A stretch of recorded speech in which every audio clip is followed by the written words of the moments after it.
Salut à tous et analystes, on se retrouve pour le débrief du Classico Barça-Real. Victoire du Barça, 2 buts à 1. Victoire qui clairement vaut le titre. On est à 12 points, il reste 12 journées. Faudrait perdre 4 matchs. C'est clairement, pour moi, c'est impossible. Aujourd'hui, c'est bouclé. C'est bouclé. Voilà, clairement. Le championnat est bouclé. Le championnat est bouclé, l'équipe, clairement, depuis le début de la saison, était en mission. Chaque match de Liga, ça a été... C'est ce que disait d'ailleurs Xavi dans le documentaire Amazon, il disait que c'était une guerre. Chaque match, c'est une putain de guerre. Et c'est ce qui s'est passé. Chaque match a été une putain de guerre. Il y a beaucoup de matchs qui ont été très laborieux, énormément de 1-0, énormément de matchs où, clairement, on s'est fait chier. Mais au final, voilà. Au final, le titre, il est là. Enfin, il est là. Pas officiellement, mais quasiment. Le titre est là. On a toute une bande de petits puceaux, presque, hein, qui n'avaient pas gagné la Liga, qui vont devenir champions. Et ça ne peut qu'être positif pour l'année prochaine. L'année prochaine où, évidemment, il y aura énormément de choses à améliorer. Énormément de choses, parce que le contenu reste assez léger. Il reste assez léger par moment, ça manque de continuité.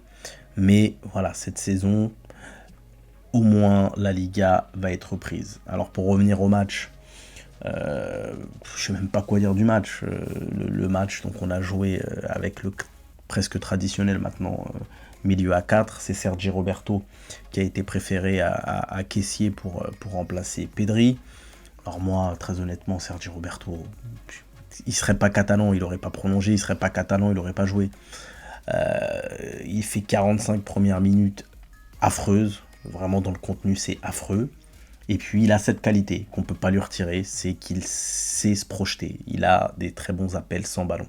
Donc il se retrouve dans la surface et il égalise. Et ça forcément, et pour le match, juste avant la mi-temps, et pour le match, et pour lui aussi, son mental, ça a joué. Parce qu'en deuxième mi-temps, il a été excellent. Et c'est beau parce que derrière, c'est en plus Kessié qui le remplace et qui lui aussi marque.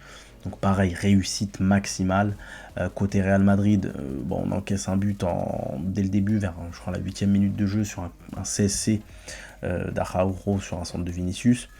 Mais globalement, la première mi-temps, on était bien, on était dominant, on était en mode Barça. Voilà, on est chez nous, on joue, on essaye on joue haut, on est à l'initiative, c'est ce qu'on veut voir. Être mené au score, c'est pas grave. Ce qu'il faut, c'est remonter.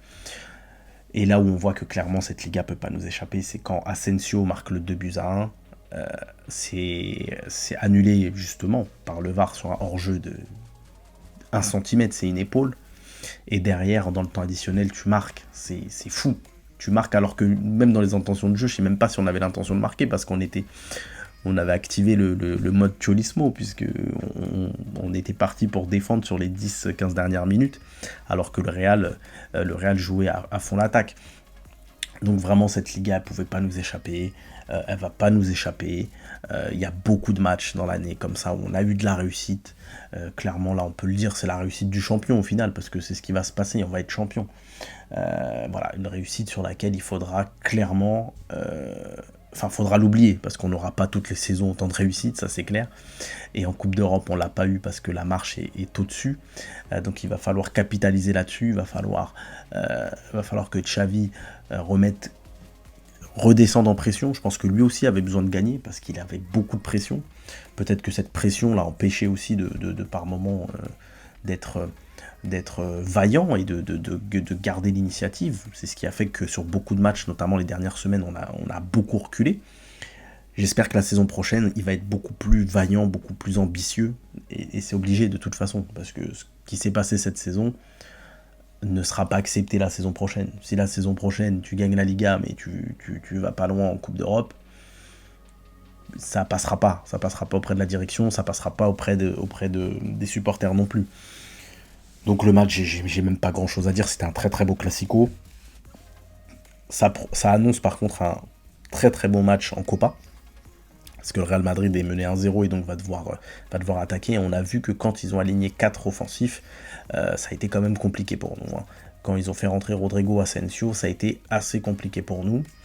Asensio qui au passage, alors là c'est la grande nouvelle de la soirée, officialise presque sa non-venue au FC Barcelone, puisque quand il a marqué, il a bien montré l'écusson du Real Madrid pour bien faire comprendre que lui, son club, c'était le Real. Et ben monsieur Asensio, tant mieux, restez où vous êtes ou restez pas parce que pas sûr que le Real le prolonge. En tout cas, loin de notre club. Au niveau des perfs individuels, donc Sergi Roberto, mauvais en première mi-temps, puis il y a ce but qui est quand même hyper important, et en deuxième mi-temps, il a été très très très bon. Rafinha, excellent. Franchement, Rafinha, je sais pas, Rafinha, c'est une énigme, c'est un dilemme. C'est un mec qui, je pense, si on avait vraiment misé sur lui en lui disant voilà, le couloir droit est à toi, je pense qu'il aurait pu faire pas mal de choses. On voit que sa confiance remonte, mais en même temps, Dembélé revient, donc je ne sais pas ce qui va se passer pour lui. Mais Rafinha, pour un jeu de position, bloc haut, il a vraiment beaucoup de choses à faire. Il a les appels dans le dos, il a vraiment des bons déplacements, il a la frappe de loin. Il arrive quand même à percuter relativement bien. Je pense que si on lui met un latéral offensif pour dédoubler, il peut vraiment être bon. Il est bon sur coup de pied arrêté. Donc Rafinha, c'est quand même un joueur qui au final est intéressant. C'est pas un flop. C'est pas un flop. Maintenant, je pense que c'est pas un joueur de banc. Pour moi, c'est pas un joueur de banc. Pour moi, c'est un joueur, soit tu lui fais confiance, tu l'installes, soit tu lui fais pas confiance et il va sous-performer, et auquel cas peut-être il faudra le vendre. Mais ça, la direction aura ce dilemme à résoudre cet été. En tout cas, ce qui est sûr, encore une fois, c'est que c'est pas Asensio qui va le remplacer, et ça, c'est une excellente nouvelle. Ensuite, Frenkie énorme, comme d'habitude, il sait tout faire. Lewandowski, que je trouve, je sais pas trop quoi penser en fait, parce qu'il a été bon quand même il a été meilleur que les semaines dernières, mais c'est encore pas suffisant, je trouve. Qui est-ce qu'il y a d'autre? Bon, Gavi égal à lui-même. Busquets, plutôt correct, plutôt bien. La défense, la défense, on la connaît maintenant, de toute façon, surtout en Liga. Enfin, de toute façon, je suis tellement c'est pas les émotions, mais presque. Hein, je suis tellement content dans l'euphorie que j'oublie presque le match. On s'en fout en fait du match. On est champion d'Espagne. On est champion d'Espagne. Ça fait du bien. Ça fera du bien aux joueurs. Moi, vraiment, ce qui m'intéresse, c'est comment ils vont capitaliser sur cette victoire. Voilà. Parce que ce titre, c'est pas une finalité. Ça doit être la première marche, la première pierre de la suite. Et sur la suite, Xavi doit respirer, il doit se détendre, il doit revoir pas mal de ses idées, notamment Busquets, notamment Sergi Roberto. Aujourd'hui, oui, ça marche, mais très honnêtement, c'est pas au niveau.